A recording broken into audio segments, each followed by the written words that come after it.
ನೋಡಿ, ಕಸಾಯ ಹಾಕೋ ವಿಚಾರದಲ್ಲಿ ತಪ್ಪು ಮಾಡಿದ್ರೆ ಕ್ರಮವನ್ನ ಜರುಗಿಸಿ, ಹಾಗಂತ ಮನೆ ಮುಂದೆ ಯಾಕೆ ಹೋಗಿ ಕಸವನ್ನ ಸುರಿಯೋದು? ಇದು ತಪ್ಪು, ಇದು ಕಸದ ಹಬ್ಬ ಅಲ್ಲ, ಅವೈಜ್ಞಾನಿಕ ಹಬ್ಬ ಅಂತೇಳಿ ರಿಪಬ್ಲಿಕ್ ಕನ್ನಡಕ್ಕೆ ಬಿಜೆಪಿ ಶಾಸಕ ಸಿ ಕೆ ರಾಮಮೂರ್ತಿ ಅವರು ಪ್ರತಿಕ್ರಿಯೆಯನ್ನ ಕೊಟ್ಟಿದ್ದಾರೆ. ಜಿಬಿಎ ನಡೆ ವಿಚಾರವಾಗಿ ಅವರು ಆಕ್ರೋಶವನ್ನ ಹೊರಹಾಕ್ತಿದ್ದಾರೆ. ಮನೆ ಮುಂದೆ ಕಸ ಓಕೆ, ಆದ್ರೆ ಡ್ರಾಮಾ ಯಾಕೆ ಅಂತ ಪ್ರಶ್ನೆ ಮಾಡಿದ್ದಾರೆ. ಜಿಬಿಎ ಅಭಿಯಾನಕ್ಕೆ ಶಾಸಕ ರಾಮಮೂರ್ತಿ ಕಿಡಿಕಾರಿದ್ದಾರೆ. ರಸ್ತೆ ಬದಿ ಕಸ ಬಿಸಾಡುವವರ ವಿರುದ್ಧ ಕ್ರಮ ಆಗ್ಲಿ, ನಾವು ಬೇಡ ಅಂತ ಹೇಳಲ್ಲ, ಆದ್ರೆ ಕೆಎಂಸಿ ಕಾಯ್ದೆ ಪ್ರಕಾರ ಕ್ರಮವನ್ನ ಜರುಗಿಸಬೇಕೇ ವಿನಃ ಮನೆ ಮುಂದೆ ಕಸ ಸುರಿಯಬಾರದು, ಅದು ತಪ್ಪು ಅಂತ ಪ್ರತಿಕ್ರಿಯೆ ಕೊಟ್ಟಿದ್ದಾರೆ ಬಿಜೆಪಿ ಶಾಸಕ ಸಿ ಕೆ ರಾಮಮೂರ್ತಿ.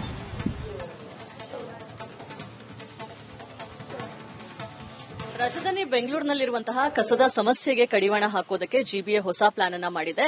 ಕಸ ಸುರಿಯೋ ಹಬ್ಬ ಅಂತ ಆರಂಭಿಸಿದೆ. ಆದ್ರೆ ಇದಕ್ಕೆ ಸಾಕಷ್ಟು ಟೀಕೆಗಳು ಕೂಡ ವ್ಯಕ್ತವಾಗ್ತಾ ಇರುವಂತದ್ದು. ಯಾಕಂದ್ರೆ ಬೆಂಗಳೂರಿನಲ್ಲಿರುವಂತಹ ಬ್ಲಾಕ್ ಸ್ಪಾಟ್ಗಳಲ್ಲಿ ಇನ್ನೂ ಕೂಡ ಕಸ ಎತ್ತಿಲ್ಲ.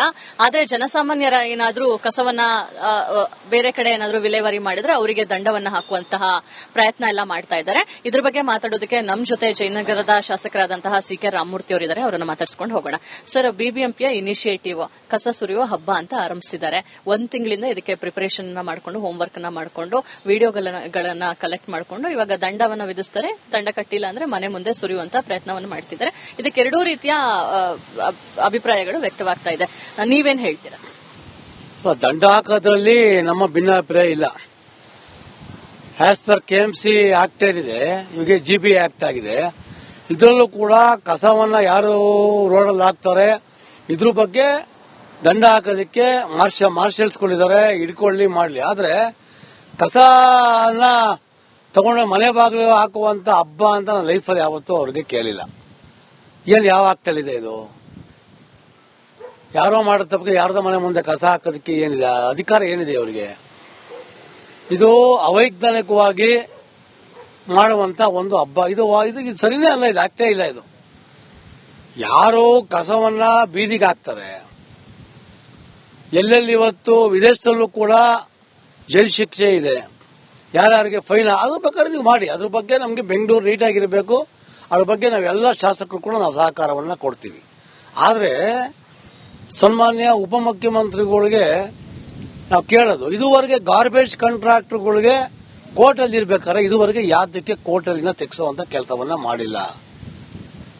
ನೀವು ಕಸ ಸಂಗ್ರಹಣೆ ಮಾಡುವಂತ ವೆಹಿಕಲ್ಸ್ಗಳು ಏನಿದೆ, ಅವತ್ತಿನ ಜನಸಂಖ್ಯೆ ಆಧಾರದ ಮೇಲೆ ನೀವು ಟೆಂಡರ್ ಮಾಡಿದ್ದೀರಾ. ಇವತ್ತು ಕಮರ್ಷಿಯಲ್ ಜಾಸ್ತಿ ಆಗಿದೆ, ಮತ್ತೆ ಎಲ್ಲಾ ಕಡೆ ಜಾಸ್ತಿ ಜನಸಂಖ್ಯೆ ಜಾಸ್ತಿ ಆದ್ಮೇಲೆ ಉದಾಹರಣೆಗೆ ಒಂದು ವಾರ್ಡ್ಗೆ ನೀವು 6, 8, 10, 12 ಆಟೋ ಕೊಡ್ತೀರಾ. ನೀವು ಇವತ್ತು ಪ್ಲಾನ್ ಮಾಡಬೇಕು.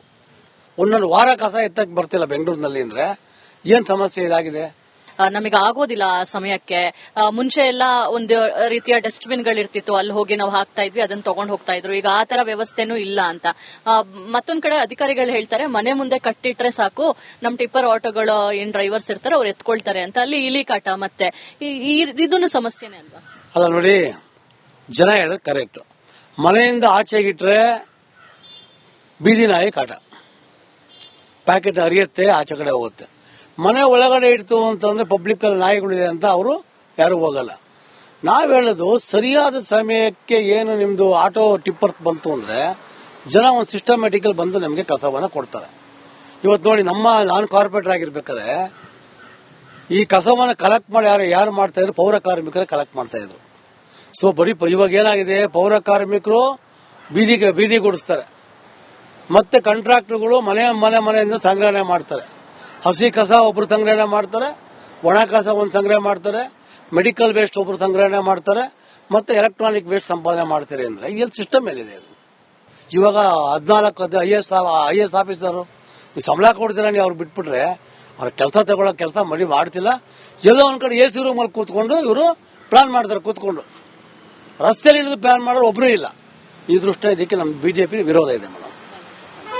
ಮತ್ತಷ್ಟು ಸಿ.ಕೆ. ರಾಮಮೂರ್ತಿ ಅವರ ಮಾತು. ಅಂದ್ರೆ ಪ್ರಮುಖವಾಗಿ ಅಧಿಕಾರಿಗಳ ಸಂಖ್ಯೆ ಹೆಚ್ಚಾಗಿದೆ. ಎಸಿ ರೂಮ್ ನಲ್ಲಿ ಕೂತ್ಕೊಂಡು ಪ್ಲಾನ್ ಮಾಡುವಂತದ್ದಲ್ಲ, ತಳಮಟ್ಟದ ಸಿಬ್ಬಂದಿಗಳ ನೇಮಕ ಆಗಬೇಕು. ಡ್ರೈ ವೇಸ್ಟ್ ಏನೋ ಸೆಂಟರ್ಸ್ ಗಳಿದೆ ಅದು ಓಪನ್ ಆಗಬೇಕು. ಸರಿಸಮಾನವಾಗಿ ಕಸವನ್ನ ವಿಲೇವಾರಿ ಮಾಡುವಂತಹ ಕೆಲಸಗಳು ನಡೀಬೇಕು ಅನ್ನೋ ಒಂದು ವಿಚಾರವನ್ನು ಅವರು ಹಂಚಿಕೊಂಡಿರುವಂತದ್ದು. ಕ್ಯಾಮರಾ ಪರ್ಸನ್ ಮಂಜುನಾಥ್ ಪಾವಗಡ ಜೊತೆ ದೀಪ್ತಿ ತೋಳ್ಪಡಿ, ರಿಪಬ್ಲಿಕ್ ಕನ್ನಡ, ಬೆಂಗಳೂರು. ನೋಡಿ, ಕಸ ಹಾಕೋ ವಿಚಾರದಲ್ಲಿ ತಪ್ಪು ಮಾಡಿದ್ರೆ ಕ್ರಮವನ್ನ ಜರುಗಿಸಿ, ಹಾಗಂತ ಮನೆ ಮುಂದೆ ಯಾಕೆ ಹೋಗಿ ಕಸವನ್ನ ಸುರಿಯೋದು? ಇದು ತಪ್ಪು, ಇದು ಕಸದ ಹಬ್ಬ ಅಲ್ಲ, ಅವೈಜ್ಞಾನಿಕ ಹಬ್ಬ ಅಂತೇಳಿ ರಿಪಬ್ಲಿಕ್ ಕನ್ನಡಕ್ಕೆ ಬಿಜೆಪಿ ಶಾಸಕ ಸಿ.ಕೆ. ರಾಮಮೂರ್ತಿ ಅವರು ಪ್ರತಿಕ್ರಿಯೆಯನ್ನ ಕೊಟ್ಟಿದ್ದಾರೆ. ಜಿಬಿಎ ನಡೆ ವಿಚಾರವಾಗಿ ಅವರು ಆಕ್ರೋಶವನ್ನ ಹೊರಹಾಕ್ತಿದ್ದಾರೆ. ಮನೆ ಮುಂದೆ ಕಸ ಓಕೆ, ಆದ್ರೆ ಡ್ರಾಮಾ ಯಾಕೆ ಅಂತ ಪ್ರಶ್ನೆ ಮಾಡಿದ್ದಾರೆ.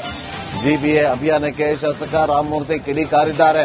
ರಸ್ತೆ ಬದಿ ಕಸ ಬಿಸಾಡುವವರ ವಿರುದ್ಧ ಕ್ರಮ ಆಗ್ಲಿ, ನಾವು ಬೇಡ ಅಂತ ಹೇಳಲ್ಲ, ಆದ್ರೆ ಕೆಎಂಸಿ ಕಾಯ್ದೆ ಪ್ರಕಾರ ಕ್ರಮವನ್ನ ಜರುಗಿಸಬೇಕೇ ವಿನಃ ಮನೆ ಮುಂದೆ ಕಸ ಸುರಿಯಬಾರದು, ಅದು ತಪ್ಪು ಅಂತ ಪ್ರತಿಕ್ರಿಯೆ ಕೊಟ್ಟಿದ್ದಾರೆ ಬಿಜೆಪಿ ಶಾಸಕ ಸಿ.ಕೆ. ರಾಮಮೂರ್ತಿ.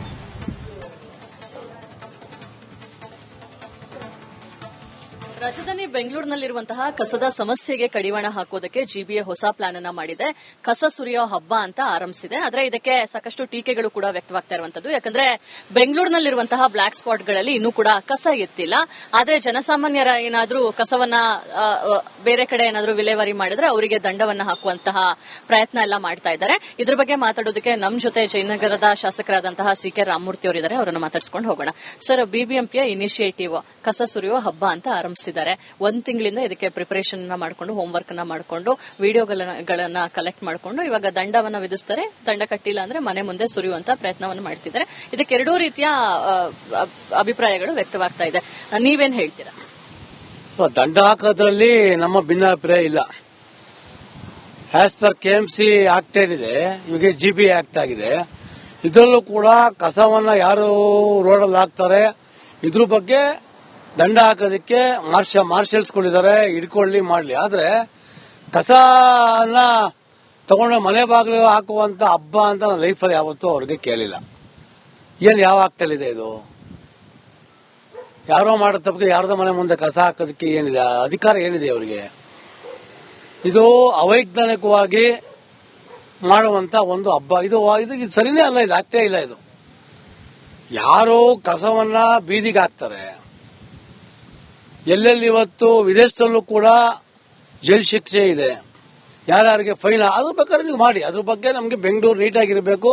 ಅದ್ರ ಬಗ್ಗೆ ನಾವೆಲ್ಲ ಶಾಸಕರು ಕೂಡ ನಾವು ಸಹಕಾರವನ್ನ ಕೊಡ್ತೀವಿ.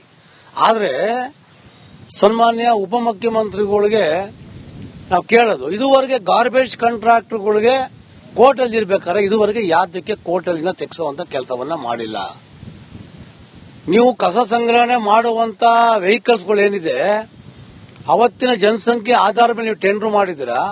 ಇವತ್ತು ಕಮರ್ಷಿಯಲ್ ಜಾಸ್ತಿ ಆಗಿದೆ, ಮತ್ತೆ ಎಲ್ಲಾ ಕಡೆ ಜಾಸ್ತಿ ಜನಸಂಖ್ಯೆ ಜಾಸ್ತಿ ಆದ್ಮೇಲೆ ಉದಾಹರಣೆಗೆ ಒಂದು ವಾರ್ಡ್ಗೆ ನೀವು 6, 8, 10, 12 ಆಟೋ ಕೊಡ್ತೀರಾ.